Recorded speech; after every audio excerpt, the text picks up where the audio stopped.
Новость, совершенно замечательная новость из Болгарии. Болгарские художники и активисты придумали свой способ поквитаться с тоталитарным наследием. Они раскрашивают памятник в разные цвета. Россия, естественно, всякий раз выражает возмущение и требует от болгарских властей прекратить вандализм. Но многие считают, что так памятник смотрится гораздо интереснее. Самая известная история произошла в марте 2011 года, когда памятник раскрасили под героев американских комиксов. По-моему, шикарно совершенно получилось. Замечательная инсталляция, да? В 2013 году этот памятник внезапно порозовел. Год спустя, в разгар революции достоинства в Украине, одна из фигур приобрела цвета украинского флага. В память о Катынском расстреле на памятнике появились цвета польского флага.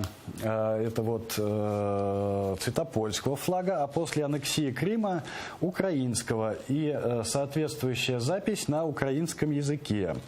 В 2012 году на этот памятник надевали маски в поддержку Pussy Riot, а в 2015 сами участницы Pussy Riot приехали в Софию и повторили эту акцию. Иногда памятник просто раскрашивают в цвета болгарского флага, а заброшенный дом-памятник болгарской коммунистической партии на горе Бузулуджа написали вот эту вот надпись «Enjoy коммунизм», стилизованную под Кока-Колу. По-моему, это просто замечательно и весело, и Россия, конечно же, каждый раз всех обвиняет в фашизме, но она всегда и всех обвиняет.